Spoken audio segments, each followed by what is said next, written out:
How's everybody doing? Wow, that felt great, just letting it rip. Flying down the highway. How is everyone doing today? Alright. Well, I'm enjoying being out on the bike again.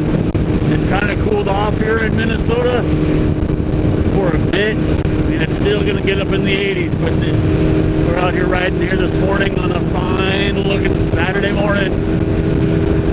We are having some fun.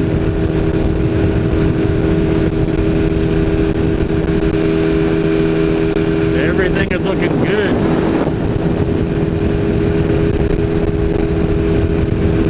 Oh boy. Yeah, the old Suzuki's running all right.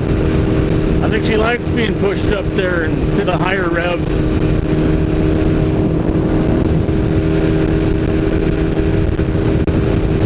I really wish back in the 80s they had 6 speeds, because, man, I really would like to. Sometimes when you're pushing it up there, you really think you got one more gear. Come on, let's go. But nope. You only got 5. That's all you get.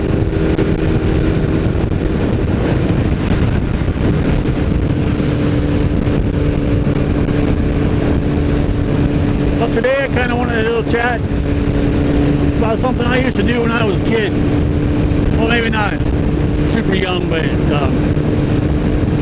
when I was in my teenage years, I used to want to hop on the motorbike and just go for a little ride. My brother and I, we grew up riding dirt bikes and 4-wheelers, 3-wheelers, eventually moved into motorcycles, and we thought it was a wise idea to buy a couple of crotch rockets. And so I had a 93 FCR 600 and he had a 94 FCR 600. They looked almost identical. Mine was more, remember back in the day, these color paint schemes, mine was more pink and his was more purple, but it still was a pretty good time. We used to baby those bikes, we used to beat them up as well, but at that time we actually lived together too, and in the wintertime our garage, we just had a 1-stall garage, so we would bring the motorbikes and put them in the kitchen. Well, for a little while. And then we had this porch that we had. We put them all on the porch. That's where we kept them in the wintertime. And that's something. Putting your bike in the house instead of in the garage, that's crazy.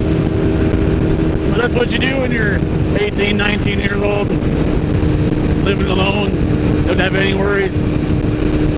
All you got to worry about is making money to pay for your toys. Life really hasn't hit you in the face yet with having a family, so yeah, that's what we did.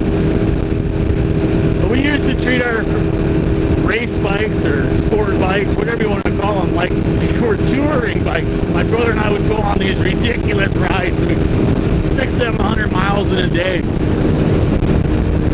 But if we weren't off doing that, spend the whole day of a weekend or, you know, in search of the fun ride, looking for the curvy road.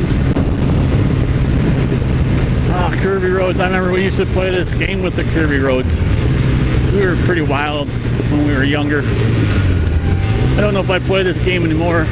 Here you go, young riders. That's a hazard right there to watch out for. New gravel. The guy kicks it up when he hits the curve short, gets it back up into the corner. That's pretty dangerous for motorcycles, so be careful of that. All right, back to the story. I'm not going to harbor on safety stuff. But, so, my brother and I, yeah, here I go. Not going to harbor on safety stuff. I'm going to tell a story about how we were not being safe. That's pretty funny. Anyway, we were always being in search of the twisty roads, because on a sport bike, that is the most fun you can possibly have.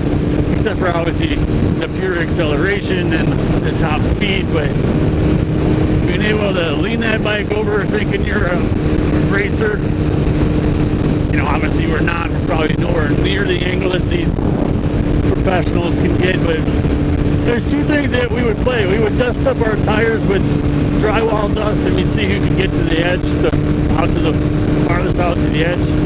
That was a fun game. And the other thing we did more often was, you you come up to a curve, which there's going to be a couple curves up here, so I don't know if they'll have these noted or not. I don't think they're that drastic of a curve, but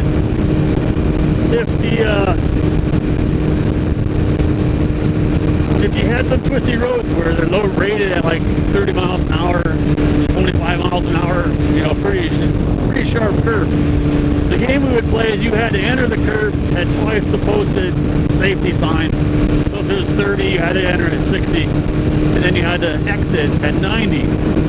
So you gain speed through the entire curve and just let it rip. Yeah, see, like this one's 45, and you know, we're not on the Isle of Man doing the TT here, so I don't think we're going to enter this at 90 and exit at 135, but that was the game, and it was a pretty fun game that we would play. We had all these horn signals and blinker signals that meant something, and we would do a flyby and do this and do that. Our prime mission was to scare whoever we were giving a ride, just scare them to death. And why not? We thought we were young and thought we were in control all the time, and you know, we never did anything. We never got hurt. We never got wrecked. But there were some times where we were probably pushing the limits way too far to the limit. And that was back in the good old days. But I would like to sometimes just go out on my own and kind of have a leisure day out. We would kind of be on the ride like I am right now. We're just out in the middle of nowhere, searching on a road you've never been on before, just to kind of see where it goes. Why not? Most of the time in our lives, we're always point A to point B. I got to get to somewhere because I need to do something there. And when you get on a motorcycle and just want to spend a couple hours just doing nothing, you gotta have somewhere to do that nothing. And so why not?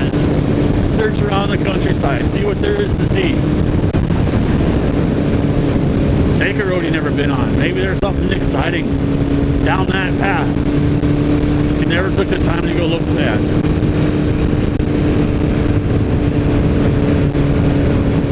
So what I would do is we would go and try to find these small towns, kind of like this one here. This is an extremely small town.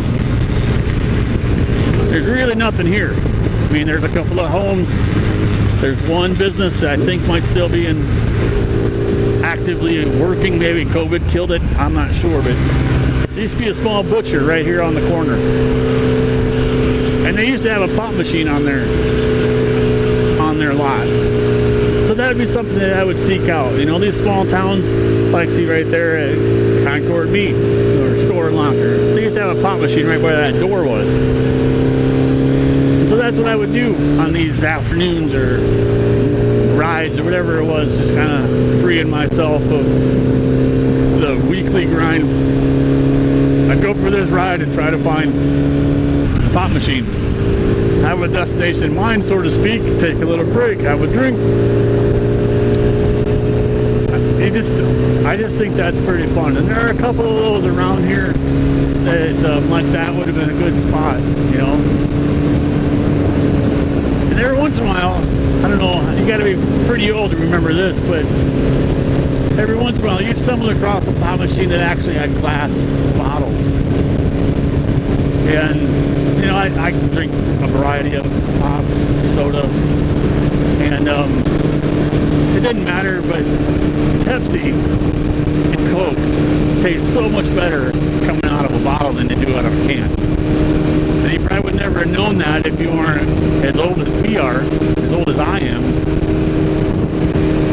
But it just is, you know, kids nowadays, aluminum cans or a twisty top, that's what they got. Plastic 20-ounce bottle or whatever it is. Plastic's way easier to manufacture. Glass bottles, you gotta send them back and wash them, refill them up. Now we just make do. Yeah, but that was a pretty good time. I really enjoyed riding motorcycles when I was a kid. Gave it up for a long time, but now here we are back at it, trying to give life into these old bikes.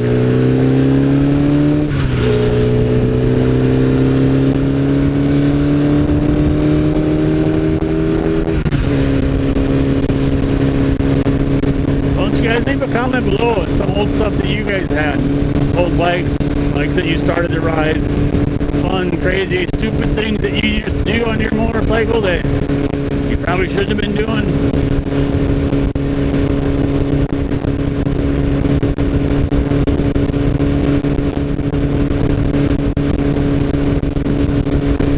Well, I don't think I'm going to ride behind this guy all day, or we certainly don't need to have him be our point of view. So I think I'm going to sign off now, guys, and you guys have a great rest of your week. We're going to give this guy a 1-2, and here we go.